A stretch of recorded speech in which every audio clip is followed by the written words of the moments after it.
वो क्वेश्चन है आपका अंडर 2 है ना आपको, किसको अंडर 2 दर्शाइए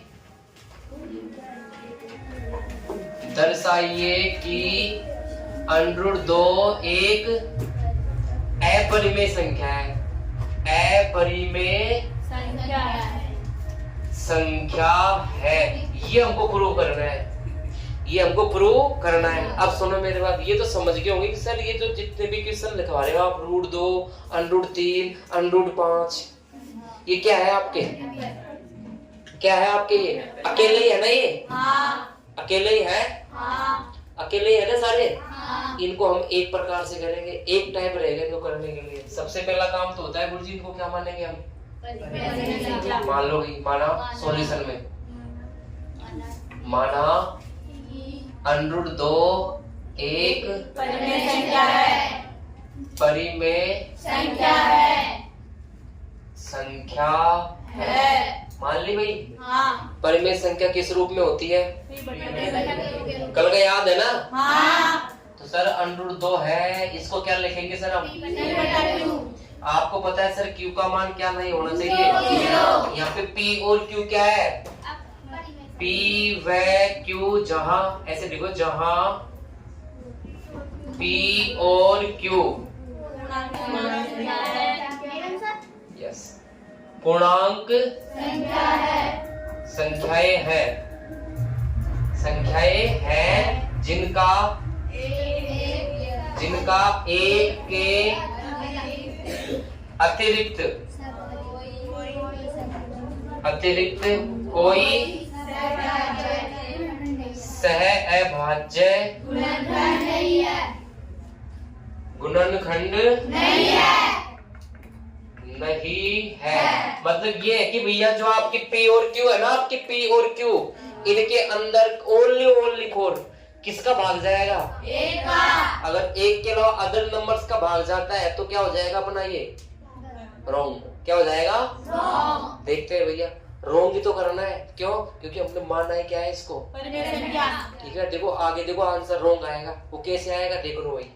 सबसे पहले भैया इसको अगेन लिखो आप, √2 बराबर P/Q। अब सुनो मेरी बात, पहले तो क्या कि वहां पे अकेला नहीं था, ये नहीं था ना भैया, तो इसको अकेला करने के लिए आप लोग जो भी नंबर्स थे आपके, उनको आप लोग इधर ट्रांसफर करते थे ना भाई। अब तो सर अकेला ही है, अब क्या करें।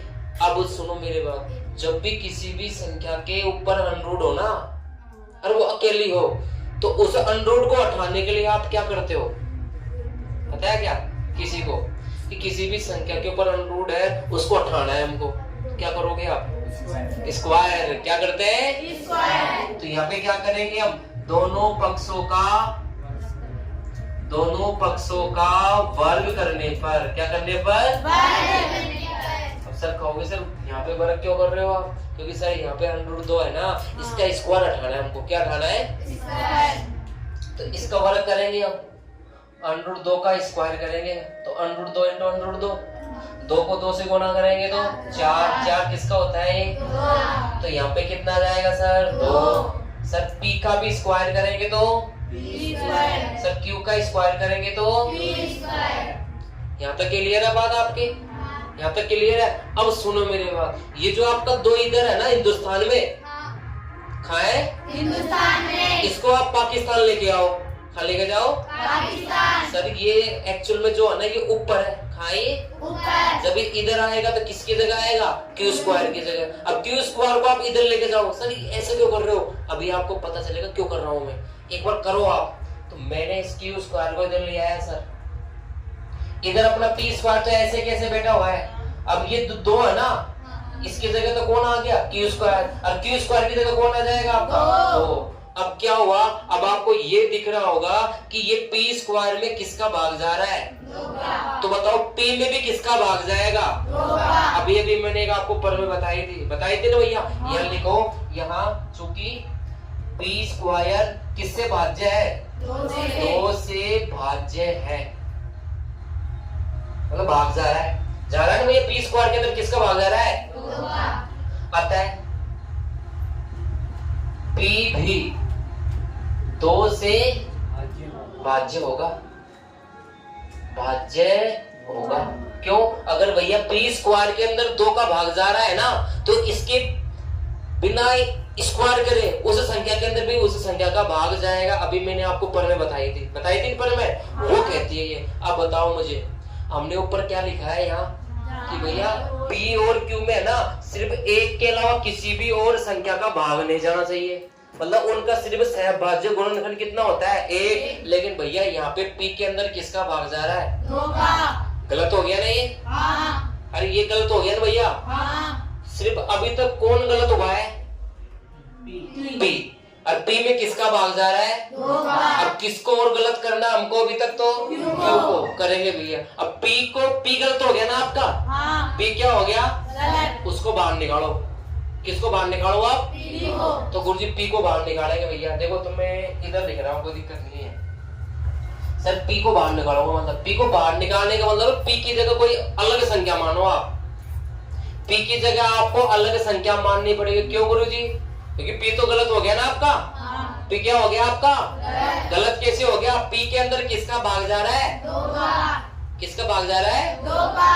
इसलिए पी गलत हो गया। तो पी को अलग एक संख्या मानो आप। अलग संख्या क्या मान ले? ए मान ले, बी मान ले, सी मान ले, क्या मानेंगे आप? ए मान लेते हैं। तो भैया यहाँ पे ए मानते हैं। क्या मानते हैं? ए। लेकिन ए भी कितना, यहाँ पे कितना था अपना अंडर 2 है ना, तो आपको 2 ए मानना है। अगर यह 3 हो तो 3 ए मानना है। अगर यह 4 हो तो 4 तो हो ही नहीं सकता, क्योंकि 4 तो किसका होता है 2 का। तो यहाँ पे 5 हो तो क्या लेंगे आप 5 ए। ठीक है, ए की जगह आप सी भी ले सकते हो, बी भी ले सकते हो, कुछ भी ले सकते हो। ठीक है, वैसे आपके नोटबुक में शायद सी ले रखा होगा, लेकिन हम तो अपने अकॉर्डिंग करते हैं क्वेश्चन को। तो मतलब जहां पी है ना वहां कितना रखना है आपको 2a। कितना रखना है 2a। क्यों रख रहे हो सर आप ये? अरे पी रॉन्ग हो गया ना आपका। हाँ। इसलिए पी की जगह क्या रखेंगे हम 2a। नई संख्या रखेंगे। अब देखो भैया रखो यहाँ पे सर क्यू स्क्वायर, तो ऐसे कैसे क्यू स्क्वायर का मान थोड़ी चेंज कर रहे हो। यहाँ पे कितना है सर पी, तो पी की जगह तो पी को तो उठाएंगे ना। हाँ। कितना रखेंगे पी की जगह 2a। तो सर 2a, और इसके ऊपर स्क्वायर है तो सर स्क्वायर तो ऐसे कैसे, और बट्टे में कितना है सर 2 तो 2 ही रहेगा। 2 तो क्या रहेगा 2। आगे देखो आगे कैसे करते हैं। आगे हल करने के लिए ध्यान से देखो आप, की स्क्वायर तो ऐसे कैसे 2 का स्क्वायर करेंगे तो a का भी क्या हो रहा है, तो a का स्क्वायर करेंगे तो बटे में कितना है 2। अब 2 का भाग जा रहा है 4 में, कितनी बार कट गया ये, तो यहाँ पे क्या आ गया आपके पास क्यू स्क्वायर बराबर कितना आ गया 2a स्क्वायर। कितना आ गया 2a स्क्वायर। अब a स्क्वायर से गुणा में कौन है, गुणा में ही है ना, कहाँ है गुणा में। तो गुणा में है तो इसको इधर लेके आएंगे तो खाएगा भाग में। किसके भाग में, बताओ क्यू स्क्वायर के बटे में कौन आ जाएगा आपका 2, इधर कौन बचेगा आपका। अब बताओ ये जो आपका क्यू स्क्वायर है इसके अंदर किसका भाग जा रहा है 2 का। तो क्यू में भी किसका भाग जाएगा, क्यू भी गलत हो गया ना आपका, दोनों गलत हो गए। तो यहाँ लिखेंगे हम क्यू स्क्वायर 2 से क्या है भाज्य है, अतः क्यू भी 2 से क्या होगा भाज्य होगा, जो कि क्या है, जो कि विरोधाभास है, जो कि क्या है विरोधाभास। जो कि विरोधाभास है। यह इसलिए प्राप्त हुआ, इसलिए प्राप्त हुआ क्योंकि हमने शुरू में गलत कल्पना की थी, अतः स्पष्ट है कि √2 एक अपरिमेय संख्या है। राइट डाउन करो।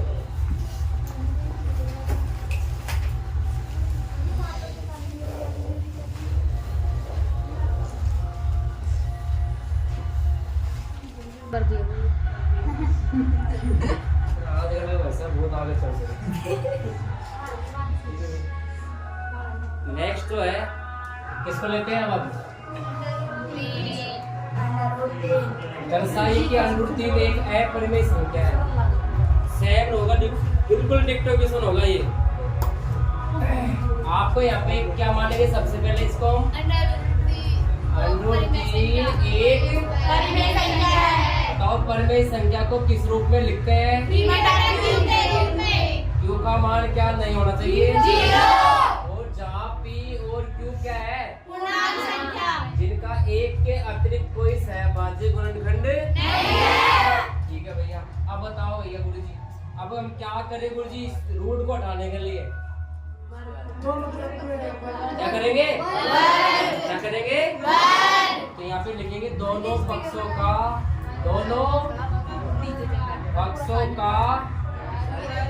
वर्ग करने पर। देखो रूट 3 का स्क्वायर करेंगे तो इसका अंडर हट जाएगा ना। पता रखा है मैंने, 3 दिया कितना होता है? 9। लेकिन 9 किसका वर्गमूल होता है? 3 का। इसलिए कितना आ गया इधर? तो 3। बीच में बराबर सर पी का वर्ग करेंगे तो और क्यू का वर्ग करेंगे तो अब मैंने क्या कहा था गुरु जी ऐसे करो आप 3 है ना, इसको तो इधर ले आओ और क्यू स्क्वायर को आप क्या कर लो? आप इसका पक्षांतर क्या कर लो आप? तो क्यू स्क्वायर इधर आ जाएगा आपका। इधर कौन है ऊपर? पी स्क्वायर के बटे में कौन आ जाएगा आपका? अब यहाँ पे लिखेंगे हम जो आपका पी स्क्वायर है वो किससे भाज्य हो रहा है? 3 से। पी स्क्वायर 3 से क्या है? भाज्य है। अतः पी भी 3 से भाज्य होगा। अब ऊपर तो हम ऐसे कह रहे हैं कि भैया पी में और क्यू में सिर्फ किसका भाग जाएगा? 1 का। और यहाँ किसका भाग जा रहा है? 3 का। गलत बात हो रही नहीं है तो भाई? गलत है ना? तो भैया पी गलत हो गया तो पी को क्या मान लेंगे हम? अरे माना पी को क्या मान लेंगे हम? ए मान लेंगे ना? क्या माना था? ए माना था ना आपने? लेकिन सर कितना ए मानेंगे? मैंने कहा था यहाँ कितना है? कितना ए मानेंगे? अब सुनो मुझे सुनाओ, जहाँ क्यू स्क्वायर ऐसे कैसे पी है आपका पी का मान कितना आएगा अपना? पी की जगह 3 है और 3 के ऊपर क्या हो रहा है? स्क्वायर बटे में कितना है? मतलब जहाँ पी है ना उसकी जगह कितना रखना आपको? ठीक है भैया। अब देखो क्यू स्क्वायर ऐसे की ऐसे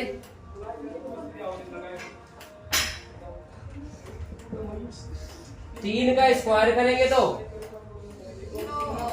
1 का स्क्वायर करेंगे तो बटा में कितना है? 3। सर 3 का भाग जा रहा है 9 में। 3 एकम 3 दिया तो कितना आ गया सर इधर? क्यू स्क्वायर का मान कितना आ गया? 3a square. कितना आ गया? 3a square. अब इस 3 सर गुणा में है तो कहाँ लाएंगे इसको? किसके भाग में? यहाँ पे लेके आइए भाई। तो क्यू स्क्वायर इसके बटे में कौन आ जाएगा? 3। इधर कौन बचेगा? अब बताओ भैया क्यू स्क्वायर किससे भाज्य है? 3 से। क्यू स्क्वायर 3 से भाज्य अतः 3 भी 3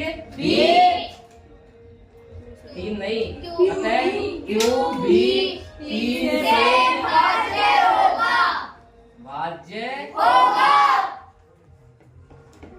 भाई। हमने यहाँ पे जो पीछे है क्या कल्पना की थी?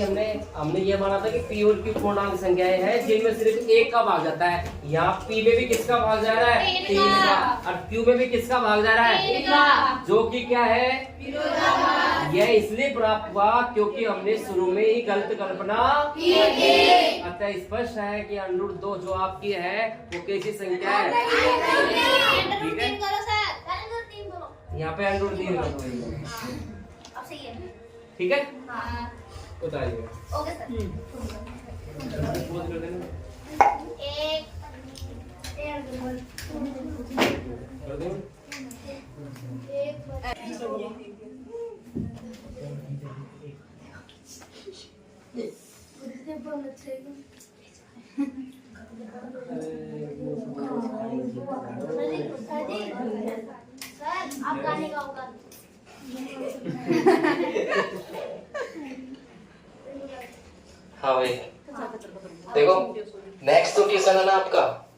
आपने किया होगा, दर्शाइए कि √5 एक अपरिमेय संख्या है। ये आपके एक्सरसाइज का क्वेश्चन है, शायद फर्स्ट क्वेश्चन ही है ना एक्सरसाइज का आपका 1.2 का फर्स्ट क्वेश्चन है आपका ये। तो सबसे पहले इसको क्या मान लेंगे हम, √5 एक परिमेय संख्या है। क्या मान लेंगे इसको हम, परिमेय संख्या किस रूप में होती है आपकी, क्यू का मान क्या नहीं होना चाहिए, जहाँ P और Q जो आपने माना है वो कैसी संख्याएं हैं, जिनका एक के अतिरिक्त कोई सहभाज्य गुणनखंड नहीं है। ठीक है भैया, अब क्या करेंगे सर, यहाँ पे अनरूट है, इसको हटाना है, तो क्या करेंगे, दोनों पक्षों का वर्ग करेंगे। सर अनरूट की संख्या का स्क्वायर करते हैं तो उसका अनरूट हट जाएगा, कितना जाएगा सर 5। भाई ऐसे हटता है, √5 इंटू √5 करेंगे तो 5 25 और 25 किसका वर्गमूल होता है 5। ठीक है भैया, तो यहाँ पे 5 आ गया। सर P का स्क्वायर करेंगे तो P स्क्वायर, Q का स्क्वायर करेंगे तो Q स्क्वायर। ठीक है, यहाँ पर अब यहाँ आपको दिखाई दे रहा है कि जो आपका P स्क्वायर, ये P स्क्वायर है ना, इसके अपोन में अपन को ये लाना है, किसको, ये 5 को इसके अपोन में लाओ यहाँ पे, और Q स्क्वायर पे इधर ले जाओ आप लोग, तो Q स्क्वायर इधर आ गया, P स्क्वायर है, इसके अपोन में कौन को लेके आएंगे हम, 5 को। भाई इसको इधर ले गए, पक्षांतर किया है, 5 आपका इधर आ जाएगा, तो 5 अब बट्टे में आ गया ना, तो इसको हम ये लिख सकते हैं कि Q स्क्वायर किससे भाज्य हो रहा है, 5 से। Q स्क्वायर P स्क्वायर के अंदर 5 का भाग जा रहा है, अपनी भाषा के अंदर किसका भाग जा रहा है, 5 का। अगर सर P स्क्वायर में 5 का भाग जा रहा है तो P में भी 5 का भाग जाएगा, तो यहाँ पे P स्क्वायर 5 से भाज्य है, अतः P भी 5 से भाज्य होगा। अगर सर यहाँ पे P के स्क्वायर के अंदर 5 का भाग जा रहा है तो P में भी 5 का भाग जाएगा, जिससे आपका P आपका रॉन्ग हो गया इस स्टेटमेंट से, ये कथन से। तो सर P को क्या मान लेंगे फिर हम, माना को कुछ अलग संख्या मान लेंगे 5a। सर 5 कहां से लेते हो आप, इधर से, यदि यहाँ 2 है, √2 है तो 2a लिया था, 3 था तो 3a लिया था, यहाँ पे 5a लिया है मैंने। यहाँ पे वैल्यू पुट कीजिए आप लोग, सर Q स्क्वायर तो ऐसे कैसे, P की वैल्यू है 5a, तो 5a इसके ऊपर क्या लगा देंगे आप, स्क्वायर, अपोन में कितना है सर 5। सर 5 का स्क्वायर करेंगे तो 25।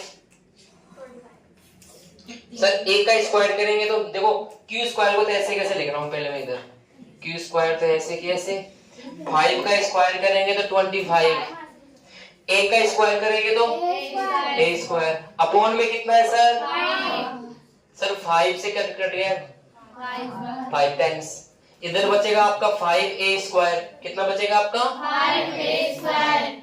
तो यहाँ पे Q स्क्वायर की जो वैल्यू आई है वो आई है 5a स्क्वायर। अब सर ये 5 जो है ये मल्टीप्लाई में है तो इधर आएगा तो खाएगा, ये खाएगा भाई, ये इधर गुणा में है तो इधर खाएगा। अब बताओ Q स्क्वायर किससे भाज्य है, तो Q भी किससे भाज्य होगा, Q स्क्वायर 5 से भाज्य है, अतः Q भी 5 से भाज्य होगा, जो कि क्या है, यह इसलिए प्राप्त हुआ क्योंकि हमने शुरू में ही गलत कल्पना की। अतः स्पष्ट है कि आपका जो √5 है वो एक अपरिमेय संख्या है। सही है सबका, सही है। किस किस का रॉन्ग था।